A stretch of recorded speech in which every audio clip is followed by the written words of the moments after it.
Hey everybody, Jason here. I know I haven't shot a video in a while, but I decided I'd shoot a video on two-wheel buggies.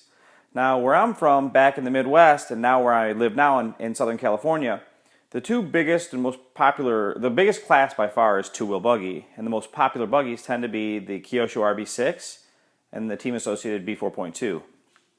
Now, the B4.2 has pretty much been around for eons, and the B4 has been around for eons, and they just kept updating it, which I think is totally cool.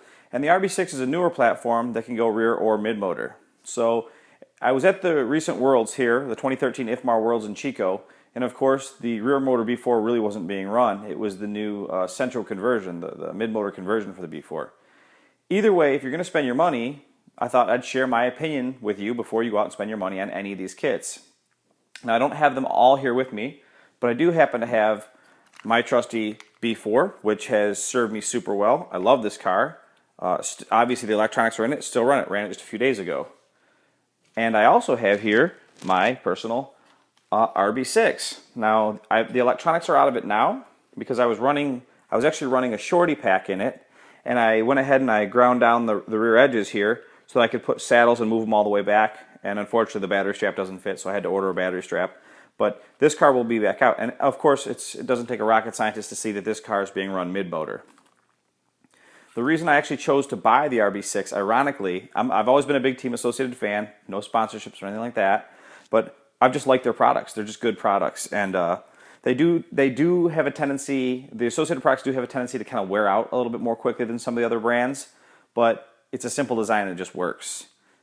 But they don't, my trusty B4, it doesn't go mid-motor. So the reason I bought this car is because it was the most cost-effective way for me to try a high-end mid-motor platform. If you originally when you bought the B4, you had to spend about $300 on a kit, and after spending $300 on a kit, you had to buy, let's just say $280. You had to buy, everyone buys the J-Concepts axles because they're awesome. So you buy the J-Concepts axles, then you buy the carbon front arms, then you buy the B44 rear arms and the carbon top plate. And next thing you know, you're at let's just say $320, and then you have to go and spend $190 on this conversion from Team Associated, the central conversion. So I bought the RB6 from A-Main with 10% off for basically $400. So for $400, I got an RB6. I got to try it out, and it's really interesting to me because the platforms drive totally different. The rear motor stuff, it turns in differently. It kind of rounds and finishes the corner a lot differently, and ultimately, generally, has a lot more rear bite, especially on medium and low grip situations. But the mid-motor platform, it just rounds the corner really, I don't know if I would say consistently or a little bit more smoothly. It just drives different. I've heard people say that it drives a lot like a four-wheel, and I would agree with that. The way it turns in, I don't know, it just comes around the corner. It just doesn't seem to swing around the corner. It just kind of rounds the corner a lot more smoothly. Now, on this particular car, you can see that I'm running, I'm sure you can see that I got blue hubs here. These are STRC hubs. I wanted the Kyosho hubs, and they didn't have them at my local hobby shop. And the owner cut me a really good deal on these blue ones, so I figured, what the heck, I'd try them out. I've also got the 521-1 rear arms. Now, the stock Kyosho rear arm is a gull wing arm, so it lowers the shock down. And if I'm not mistaken, it may not sweep quite as far forward. I've got to double check that, but overall, I've actually been pretty impressed with this car. It comes with a pink spring in the front and a Kyosho red spring in the back. I'm actually running an associated white spring. I'm not going to spend $20 on springs. I'm just not going to do it. So I don't care how good the Kyosho springs are. $20 on 2 springs is just too much money. This is a hobby for me. I have fun competing, but I guess if they're going to give them to you or whatever, you spend your money however you want to spend it. But overall, bang for your buck, I think a lot of it is going to depend on where you race and which classes you race. If you run on a medium or a low bite surface, it's really, really hard to beat the B4. This thing, it just works good everywhere. Recently, I'll try and get a picture up of this. A-Main just released a fully converted central car for I think $369, which now that's a smoking deal.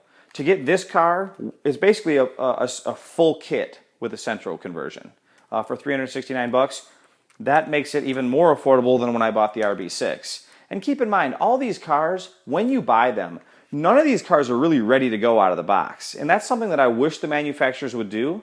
Maybe it's just not profitable for them to do it that way. But like I said, you buy this car, and you put carbon front arms on it and a carbon top plate, and then you put the B44 rear arms on it, and it's just kind of on and on.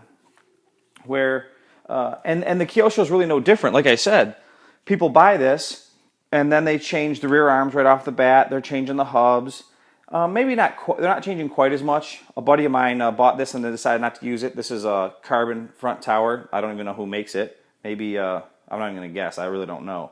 But by the time you upgrade these cars, you've got significantly more invested in them than just buying the kit. And I'm not even talking. I'm just talking about kit upgrades, not even like electronics and stuff like that.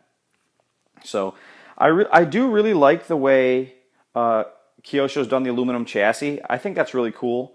I personally run chassis protectors, so this car's just got a little bit of scuffing on it in the back, but as you can see, this car's probably got 6, 7, 8 race days on it, and it looks brand new.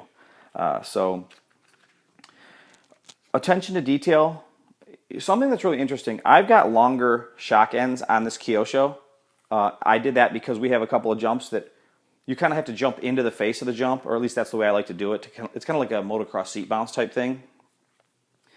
But this car has a tremendous amount, way less droop than the associated car, which is really interesting to me.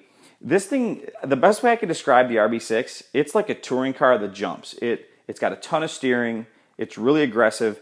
I'm guessing it's either geometry related or maybe it just carries a little bit more weight over the front end. But I really like it. I think that if you're a more experienced racer and you race on a high bite surface, I think the RB6 is awesome, and I don't think you could go wrong. I think you'd be pretty happy with it. On the flip side, if you're a little bit less experienced or you're racing on a lower bite surface, the B4 just tends to scrub speed really well, has quite a bit of traction, has really consistent steering, especially when you put the carbon stuff up front. It definitely just makes the steering smoother through the corners, less grabby, and overall, I just think it's. There's no question that I would say that this is the easiest car that there is to work on. I've owned the B4. I've owned the TLR 22 series buggy. Obviously, I have the RB6 now. I've driven the Durango. I've owned and driven the Durango buggy. So I've had a lot of these buggies, and I will say hands down, the associated stuff, at least this rear motor platform, I haven't owned a central vehicle yet, is by far the easiest vehicle to work on. I hate to use the word elegant, but that's really the way I feel about the B4. It's simple, it's elegant, and it works well. So the kit quality and the materials, they're not on par with the 22 or with the Kyosho, but I don't care. I think the car just works great. It makes no difference to me. If I had to pick one of these cars over the other, I probably would pick the Kyosho because it goes mid or rear motor, and I tend to like cars that have lots of steering. And I tend to race mostly indoor. But if you were going to race outdoor or somewhere low bite or low me, there's no question that the B4 is probably going to be a stronger performer. So, hope you guys liked watching this video as much as I like making it. I'll try to put up some links in the description. And if you guys have questions or comments, please send them my way, and I'll try to make some more videos, and we'll have some fun racing toy cars for bowling trophies. Talk to you later.